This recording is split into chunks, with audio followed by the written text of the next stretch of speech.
नमस्कार दोस्तों, मैं महेंद्र शर्मा स्वागत करता हूं मेरे YouTube चैनल में। आज हम आपको एक बहुत ही मज़ेदार पाकिस्तानी डिफेंस एक्सपर्ट की एक डिबेट दिखाते हैं, जिसमें वो हमारे ex colonel mister Shailendra Singh ji के फंस गया। उन्होंने उसको इतना धोया कि चीमा का एक समय तो सांस तक रुक गया था। कमर चीमा को पाकिस्तानी गधे की याद दिला दी कि और कर्नल शैलेंद्र सिंह जी ने उनको बताया कि तुम्हारे यहाँ तो घोड़े कब से होने लग गए, क्योंकि तुम्हारे खुद की असेंबली में सिर्फ गधों का जिक्र होता है। तो दोस्तों आइए आपको दिखाते हैं बहुत ही मजेदार डिबेट कर्नल शैलेंद्र सिंह जी के साथ। तो उसके बाद शैलेंद्र सिंह जी ने कमर चीमा को बताया कि सीपैक, जिसका वो कमर चीमा बार बार जिक्र कर रहा था, तो शैलेंद्र सिंह जी ने उसको क्लियर किया कि सीपैक तुम्हारा प्रोग्राम थोड़ी ना है, वो तो एक है ही अलग देश का, जो तुम्हारे देश को कब्जाने के लिए किया गया है। तो दोस्तों इस पाकिस्तानी डिफेंस एक्सपर्ट की वीडियो देखकर मन गुदगुद हो गया, और इनका बौद्धिक विकास जो हम देख रहे हैं, तो उसको देख के लगता है कि ये 40-40, 50-50 साल की उम्र इन बंदों ने ले ली, लेकिन अकल इनको आज तक नहीं आई। अकल आएगी भी कैसे, क्योंकि ये इनका जो स्टडी स्ट्रक्चर है और जो इनका बौद्धिक विकास है वो आज तक नहीं हुआ। इन्होंने उम्र जरूर खा ली, जैसे इनकी उम्र है 50 साल और पाकिस्तान की उम्र है 70 साल, तो ऐसा ही इनका विकास होगा। तो आपको आज दिखाते हैं इस पाकिस्तानी डिफेंस एक्सपर्ट की कॉमेडी। तो दोस्तों आइए देखते हैं एक बार दोबारा से पाकिस्तानी डिफेंस एक्सपर्ट कमर चीमा की कॉमेडी। पता ये चल रहा है कि एलओसी के ऊपर वायलेशंस हो रही हैं, लेकिन मीडिया रिपोर्ट नहीं कर रहा अभी तक। तो सुनने में आ रहा है और मीडिया रिपोर्ट नहीं कर रहा, और मीडिया को शायद इस वक्त इतना ज्यादा अब चीजें बताई नहीं जा रही कि, और दूसरा ये भी सिचुएशन डेवलप हो रही है कि शायद जो पाकिस्तानी कह रहे हैं कि इंडियंस जो हैं वो बात नहीं करना चाह रहे, वो मामलात खराब कर रहे हैं, और इंडिया कहता है नहीं जी मोहित यूसुफ और पाकिस्तान वाले बात नहीं करना चाह रहे। तो आप क्या समझते हैं as a former military army soldier, आप सोल्जर रहे हैं, ऑफिसर रहे हैं, आपकी क्या अंडरस्टैंडिंग है? ये ट्रस्ट डेफिसिट क्यों बढ़ रहा है, क्यों हम दोबारा उसी एनवायरनमेंट में जा रहे हैं? How do you see this sir? पहले तो मैं आज आपको आपके थ्रू सभी लोगों को करेक्ट करता हूं। There is nothing called as former defence officer. Indian Army has got a regulation कि once you are a officer you are always a officer. There is no need to even write retired. By the way this is the latest one. दूसरी बात, I am not a defence expert sir. I am actually not a defence expert. I am going to be a patriot from the point of view of India and Pakistan both. I would like even to be patriotic towards what something जो पाकिस्तान अच्छा करता है, बड़ी अच्छी बात है। हिंदुस्तान अगर अच्छा करता है तो वो भी बड़ी अच्छी बात है। आपने बोला मीडिया में कुछ रिपोर्ट्स आई या नहीं आई, और एलओसी पर चीजें खराब है। कमर चीमा को कैसे पता चला कि चीजें खराब है? आप एलओसी पर होकर आए। ये एक्चुअली मैं आज पहली बार जिम्मेदारी से बोलूंगा, ये मीडिया में कुछ लोग इस तरह के हैं जिन्होंने अपने आप एक क्रिएट कर रखी है कि एलओसी डिस्टर्ब्ड है। भाई साहब, अगर इंडियन आर्मी और पाकिस्तान आर्मी इस बात को एक्नॉलेज करने को तैयार नहीं है, तो आपके पेट में क्यों खुजली हो रही है? आपका पेट दर्द क्यों हो रहा है? क्यों होना चाहिए, तभी हम ठीक रहेंगे। Actually that is bad, that is very bad कि मीडिया का कोई भी आदमी, and first time ever I am blaming Qamar Cheema ji, first time ever कि मीडिया का कोई भी आदमी अगर हिंदुस्तान और पाकिस्तान की फौज बोल रही है कि एलओसी पर कोई प्रॉब्लम नहीं है, आपने अपनी नई प्रॉब्लम क्रिएट कर दी। क्यों भाई? बिना आपके और हमारे बीच में प्रॉब्लम के बात नहीं हो सकती। मतलब हर चीज में प्रॉब्लम निकाल कर ही बात करनी है। अच्छाई पे कभी बात नहीं करनी, इकोनॉमिक फ्रंट पे कभी बात नहीं करनी, टेररिज्म पर कभी बात नहीं करनी, एजुकेशन के ऊपर कभी बात नहीं करनी, हेल्थ के ऊपर कभी बात नहीं करनी। मैं आपको 100 टॉपिक देता हूं जिनके ऊपर आपको बात करनी चाहिए। आप लेकर बैठे क्या टॉपिक के जी एलओसी खराब हो गया, मीडिया में रिपोर्ट नहीं है। अरे मीडिया कहां का सुपर ह्यूमन बीइंग हो गया?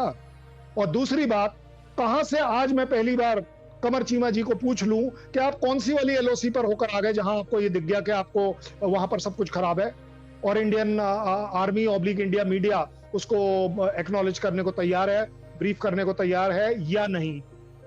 कमर चीमा साहब, for a change let's grow up, बढ़िए इस बात से आगे। मेरे संग बात करनी है एजुकेशन पर करिए, मेरे संग बात करनी है इकोनॉमिक डेवलपमेंट पर करिए, मेरे से बात करनी है सीपेक पर बात कर लीजिए, मेरे से बात करनी है जो आप टर्की से ड्रोन्स लेने की कोशिश कर रहे हैं, आप उस पर बात करिए।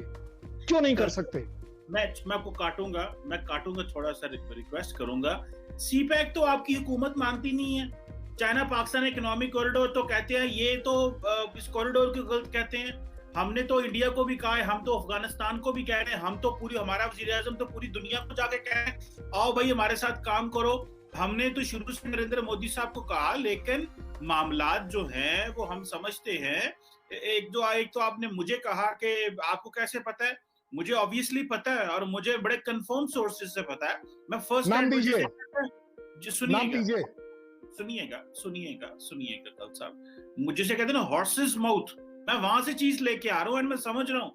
और मैं कैसे आई शुड टेल, मैं बड़ी क्रेडिबल चीज बता रहा हूँ आपको कल साहब कि इस वक्त मामलात जो हैं वो ठीक नहीं है और चीजें खराब हैं। मैं और अभी फॉर एग्जांपल आप कहते हैं सीपैक पे बात करो, एजुकेशन पे बात करो, आपकी तो सरकार हमारे से बात करने को तैयार नहीं है। और अभी जस्ट नाउ जब मैं और आप बैठे हुए हैं तो मैं दीवार का एक आर्टिकल मेरे सामने आ गया जी के जो पाकिस्तान के NSA मोहित यूसुफ वो इंडिया से बात क्यों नहीं कर रहे, why he is abandoning talks with India. Pakistan तो कहता है इंडिया बात नहीं कर रहा, हम तो बात करना चाह रहे हैं। इंडिया बड़ी बड़ी डिमांड्स रख देता है आगे, इंडिया बड़े बड़े आगे चीजें रख देता है, ये करो वो करो, ऐसे जैसे पता नहीं हम किसी बड़े फर्स्ट वर्ल्ड कंट्री के साथ इंटरेक्ट कर रहे हैं या किसी बड़ा फर्स्ट वर्ल्ड कंट्री के साथ हमारा जो है वो इंटरेक्शन हो रहा है, या हमारी बड़ी जो है वो कोई जिन्होंने पंजाबी कहते हैं बाँ वेलने चाहिए। अगर आप नहीं बात करेंगे हम आपके साथ, जिस तरह आपने बात की ना कल साहब, आई विश सारा इंडिया इस तरह करे और लीडरशिप के अंदर भी कुछ इस तरह के लोग हों जो कहें कि आओ बात करें पाकिस्तान के साथ। हम इस वक्त डिफिकल्ट सिचुएशन में जरूर हैं, लेकिन हम कमजोर नहीं हैं। हम कमजोरी से बात नहीं भारत के साथ करेंगे। हमारा प्रॉब्लम सिर्फ ये है, हम आपसे बात करना चाहते हैं कल साहब। ट्रस्ट डेफिसिट, मैं ये नहीं इल्जाम दूंगा कि आपकी आर्मी कर रही होगी या हमारी आर्मी कर रही होगी, but somehow it is happening on the LOC। सो आप कैसे देखते हैं रिसेंटली, मैं अभी की बात करूं, मैं थोड़े 2-3 हफ्ते पहले चला जाऊं, पाकिस्तान के बड़े सीनियर जर्नलिस्ट है हामिद मीर, उन्होंने खुद कहा, मैंने कहा अपने शो में भी उन्होंने कहा मैं LOC पे हो गया है, वहां वायलेशंस हुई हैं मुझे और ग्राउंड सोल्जर्स ने बताया। और उसके अलावा भी बहुत सारे। आप कुछ और है, लीडरशिप कुछ और है, ऐसे नहीं है। मुआशरा तो बहुत प्यारा है, इंडियन मुआशरा तो बहुत प्यारा है, मैं तो बहुत प्यार करता हूँ वहां के लोगों से, लेकिन सरकार में इस तरह के लोग पहुंचे तो क्या ही बात ना हो कल साहब। कमर चीमा साहब, आपको मैं छोटा सा करेक्शन करूंगा, जरा सोचिएगा। सीपैक आपका प्रोग्राम नहीं है, ये आपको भी पता है, मुझे भी पता है, पूरी दुनिया को पता है। यू कैन नेवर क्लेम कि सीपैक आपका है और आप अफगानिस्तान और इंडिया को बड़े जोर शोर से उसमें जोड़ना चाहते हैं, ये आपको बड़ी क्लैरिटी से पता है। आप उस प्यादे की बात कर रहे हैं जिसका के पूरी वर्ल्ड में कहीं कोई वजूद नहीं है, वो बनाए हुए बैठा है, वो एक अलग बात है। आपने बोला horses mouth, which is that horse? मुझे तो यही नहीं पता कि पाकिस्तान में हॉर्सेस कब से आ गए। पाकिस्तान के अपने इंटेलिजेंसिया बोलता है हमारे यहाँ तो गधे हैं, हमारे यहाँ कोई चीज ठीक होती नहीं है। क्यों? क्योंकि हमारे यहाँ तो फौजी तरीके का कानून है, हम तो यहाँ सर हर एक चीज फौज के हिसाब से देखते हैं। आपने कहा कि सब कुछ ठीक नहीं है, आज मार्क करिए मेरी बात, अगर सब कुछ ठीक नहीं है और दोनों आर्मी इसको ठीक बता रही हैं, ये एक सेंस ऑफ मैच्योरिटी लेकर चलिए, इसको आप क्रिटिसाइज करके मत चलिए। अगर दोनों की दोनों फौज इस बात को बोल रही हैं कि सब कुछ ठीक है, take it as a maturity, क्योंकि आपके और मेरे बीच में इतना लंबा चौड़ा बॉर्डर है, आपके मेरे बीच में इतनी लंबी चौड़ी प्रॉब्लम है कि उसमें अगर 2 राउंड आपने दाग दिए और 3 राउंड मैंने दाग दिए, इसका कोई वजूद नहीं है। That means still overall thousands of kilometer we are still okay. It can happen कि यस किसी एक पर्टिकुलर पोस्ट पे कल आप बोल दें कि सांबा की जो गलार टांडा पोस्ट है उसने 4 राउंड फायर किए, आपके अपोजिट साइड से I can't remember that high something जो आपके यहाँ बोलते हैं, जिसका नाम हमने दिया हुआ है, कि वहां से फायरिंग होगी। क्या बड़ी बात है भाई? इसका मतलब ये थोड़ी है कि लड़ाई हो गई। देखिए, मैं आज आपको बड़ी एक मैच्योरिटी से ऊंचाई पर ले जा रहा हूं। हमारे यहाँ सीज फायर वॉलेशन दोनों आर्मीज जब मानती हैं कि जब आर्टिलरी फायर खुल जाता है, that means there is something serious happening. छोटी मोटी चीजें हमारे बीच में होती रहती हैं।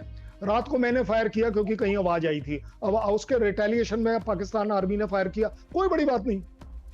ये सीज फायर वॉलेशन कैसे हो गई? Ceasefire violation is when continuous bombing takes place, artillery opens up, damage takes place. आपने क्या बोला? एक बड़ा अच्छा सा बोला, कमजोरी नहीं है। ओ भाई साहब, आपको ये डाउट कैसे हो गया? आप मुझे एक बात बताओ, मैंने ये जो 5, 6, 7, 8, 10 चीजें बोली, वहां कमजोरी नहीं है? चाइना के आगे बहुत स्ट्रांग है आप, इंडिया आपको एज अ एनिमी नंबर 1 मानता है। It is not matter of कमजोरी, it is matter of conviction. आपके दिल में क्या है? अगर पाकिस्तान के दिल में यह चीज बड़ी क्लैरिटी से है कि मुझे अपने यहां से टेररिज्म हटाना है, इंडिया से उसका प्रॉब्लम आधे से आधा तो अपने आप सॉल्व हो गया।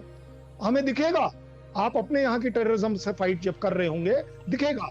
हाफिज सईद आप बोल देते हैं, चलिए कोई बात नहीं, क्या हाफिज सईद, मुझे एक बात बताइए, कैसा है वो मुसलमान हाफिज सईद जो अपनी देश के लिए एक कुर्बानी नहीं देने को तैयार?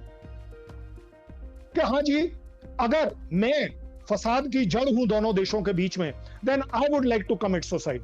आज मेरी गारंटी ले लीजिए, आपके साथ मैं प्रॉमिस कर रहा हूं, अगर पाकिस्तान को एक सेक्रीफाइस देखना है और अगर वो इसमें आ जाए कि yes, if colonel Shailendra Singh will give his life, then we will also give up the terrorism.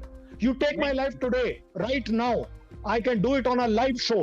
आपको मैं अभी अपनी पिस्टल निकाल कर अपने कनपट्टी पर रख के चला के दिखा सकता हूं कि अगर दोनों देशों के बीच में ये टेररिज्म से रिलेटेड लड़ाई आप अगर किसी के सेक्रीफाइस से खत्म कर लें, क्या कर रहा है वो हाफिज सईद आपकी गोद में बैठकर? कभी आप जेल के अंदर लेते हैं, कभी आप बाहर लेते हैं। एक सेकंड, मैं आपको डिस्प्यूट नहीं करना चाह रहा, मैं आपको उस आदमी की कैरेक्टरिस्टिक दिखाना चाह रहा हूं जो आपके पूरे वर्ल्ड में टेररिस्ट नंबर 1 अगर डिक्लेयर हो रहा है और उसके बावजूद आप उसको मानने के लिए तैयार नहीं है। आपका लॉ सिस्टम, अरे भाई साहब लॉ सिस्टम छोड़िए, उसको बोलिए ना भगत सिंह बन जाए 2 मिनट के लिए, करके तो दिखाए। कल साहब मतलब आई फेल टू अंडरस्टैंड किस चीज में प्राइड ले रहा है पाकिस्तान। उस हाफिज सईद में ले रहा है प्राइड, क्या हमारे पास हाफिज सईद है? नहीं, ओह माय गॉड। तो दोस्तों, वीडियो देख के आपने बहुत मजे किए, क्योंकि ये पाकिस्तानी डिफेंस एक्सपर्ट सिर्फ और सिर्फ कॉमेडी के पत्थर रह गए हैं। तो दोस्तों, आपसे उम्मीद करता हूँ आपको वीडियो बहुत अच्छी लगी होगी। तो दोस्तों, मेरी रिक्वेस्ट है आप सभी व्यूअर से, मेरे यूट्यूब चैनल को लाइक्स, कमेंट एंड सब्सक्राइब जरूर करें। धन्यवाद दोस्तों। जय हिंद, वंदे मातरम, भारत माता की जय।